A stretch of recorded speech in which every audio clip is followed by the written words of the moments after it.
Ako muna ngayon ang syukoy mga kapisda. Nasisisid sa ilalim para tanggalin yung tali ng lambat. Dahil yung dalawang alaga kong syukoy ay maliliit pa. Hindi pa nila kayang sumisid ng malalim. Nakatali kasi ang lambat sa puno ng poste mga kapisda. Kaya kailangan tanggalin para maiangat yung lambat. Hindi kasi makukuha yung isda kung hindi iangat yung lambat. So kailangan sisirin ni kapisda. Ayan, inumpisahan ko na ngang sisirin. Sana walang pating na nag-aabang sa ilalim. Okay lang kung si Rina yung nag-aabang doon. May turos ting, may turos. Turos kasi ang tawag dito sa Leyte ng danggit, mga kapisda. Kapako. Tumalagan.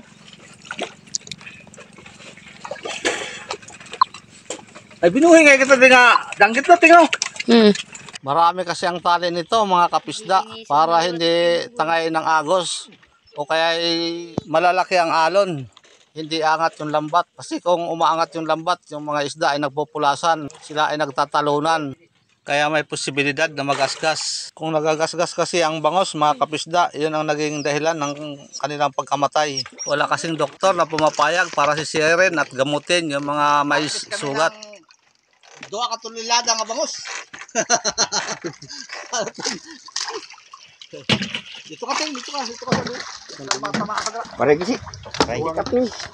Ayan, umpisahan na nila ang pagsandok sa bangos para ilagay sa banyerang may ilo para doon namamatay yung bangos.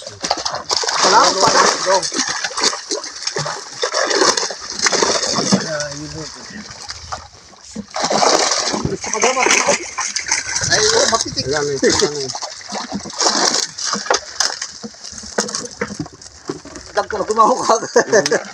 Dahan kay may makadali ko turos dito. Kay may pinaputangan din na turos, yung among kinawilan. Durag ko na. Dili. Oo. At sila ko pa na turos. Ay, sila ko man ito. At sila ko kanina eh. Sa akong mapat na bugos. Ay may kawayan din ka para. Aray. Dili ka tin kausos kaya sila.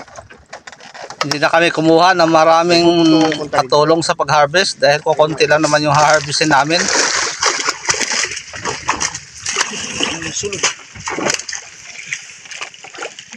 Arayo. Kay dagko nagyap. Tira let.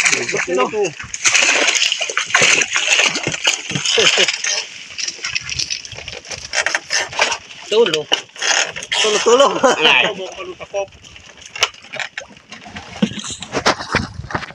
Yor ko na didalsa. Huwag kang tatawa-tawa dyan, kapisda. Inutusan ka ng hilahin yung lambat. Sige, kapisda, hilahin mo. Huwag mong pahirapan yung mga katulong mo sa pag-harvest. Baka mahulog dyan sa loob ng lambat at magmukhang bangos na rin.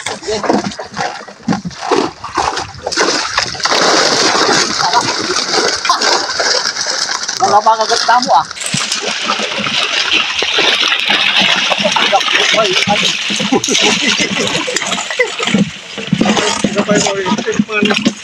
Ang panalay ko. Pato! May lumusot. Ha? Panalay pa. May balit niya yan yung nasaling ako. Ano to? Na pagsandok na pumutik. Kabila, di na nakuha.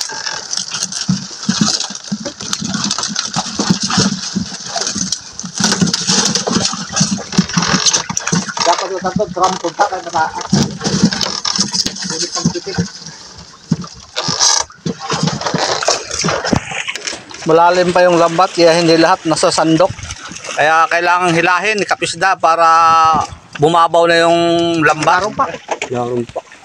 Oh, garaw natin.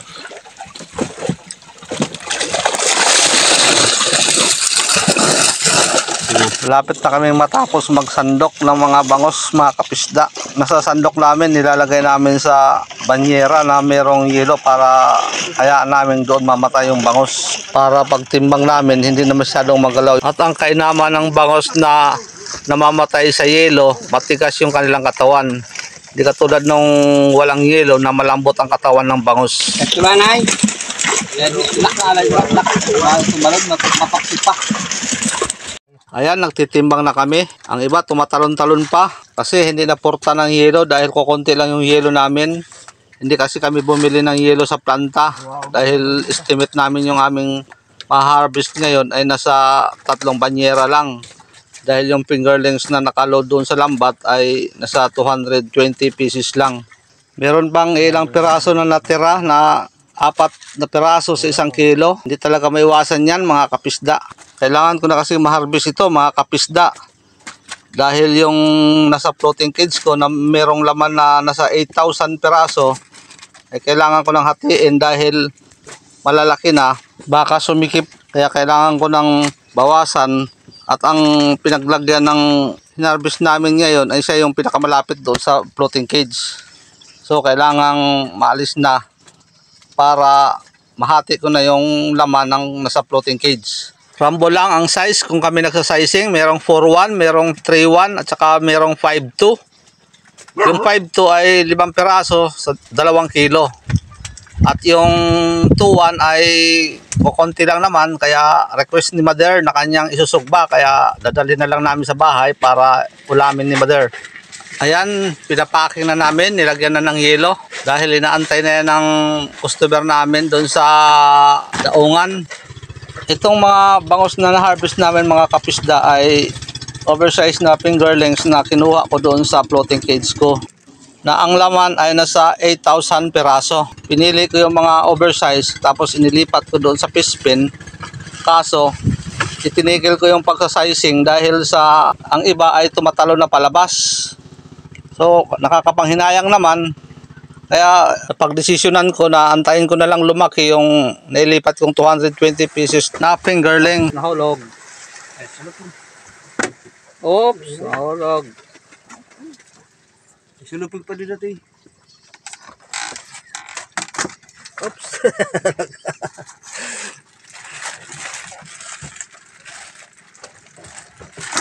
Sakto lang ang silupin, 20 piraso. Dua lang ngayon. Sakto lang yan. Ito na ngayon, na-harvest na namin para maibenta na. At nang malagyan na yung pinagkuhaan namin doon, kakapanghinaya nga at konti lang ang nailipat ko. Kung marami ang nailipat ko, marami sana ngayon ang harvest namin. Ang fingerlings kasi ng bangos, kung malalaki na, ay nasisipag talunan mga kapisda. Kaya mahirap pumili ng oversized na fingerlings.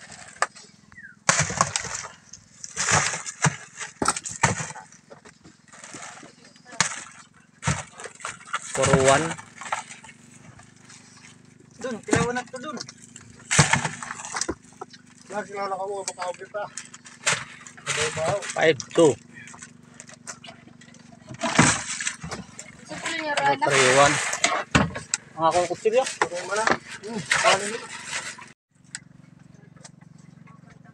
Dalawang banyera siguro yung aming harvest.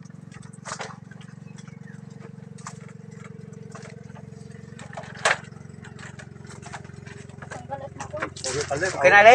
Oo.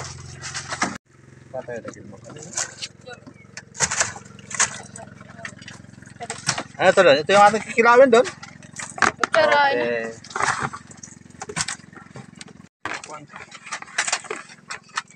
Mana yung kamay? Ito. Kikilawin ni Baldon. Hindi ka. Doon.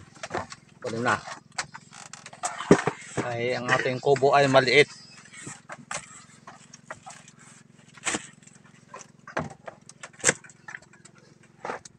Bali 2.5 banyera lang yung aming na-harvest ngayon. Kasi yung alanganing kalahating banyera ay pang-ulam na lang namin. Nakalimutan ko nga ba lang videohan yung danggit mga kapisda. Halos maabot ng 4 na kilo yung danggit mga kapisda. Pinaghatian namin ng mga katulong namin sa pag-harvest para meron din silang may ulam. Nihila na dahil ikakarga na sa aming bangka mga kapisda para dalhin na doon sa daungan. At malapit na kaming matapos mag-packing ng aming bangos. Di ba takot lang ako nagnasa?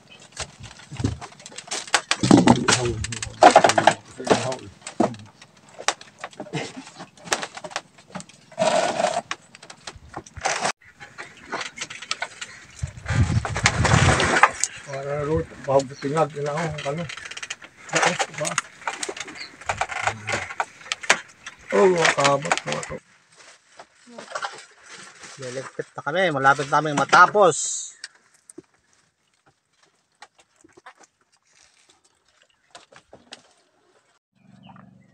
So, mga kapisda, magmumukbang kami ngayon ng bangos. Kasi nag-harvest kami kanina ng oversized na fingerlings. Malalaki na. Nasa 200 piraso. Umabot ng halos kulang-kulang 3 banyera. Kaya nagsuba kami ito. Suba, saka tinola. Ayan, tinolang bangos. Kaya magmumukbang kami ngayon. Ayan, ayan o. Ayan, ayan. Tirahin na namin ni Tres Bonitos Baldon. Aw, sarap.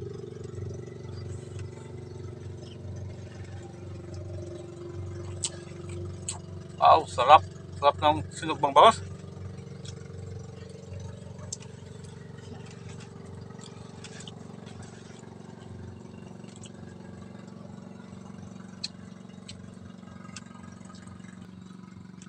Pipinggirin na lang namin.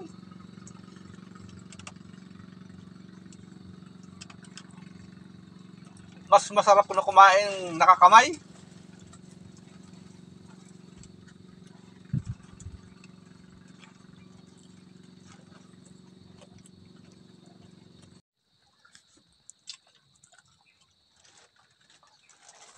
Ayan, maubos na namin yung sinugba.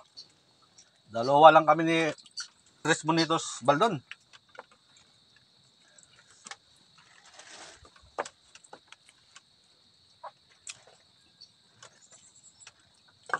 Masarap to lang kumain ng nakakamay lang.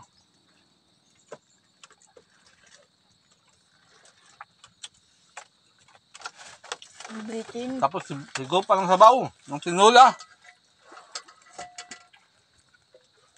Bitin. Ha. Sarap.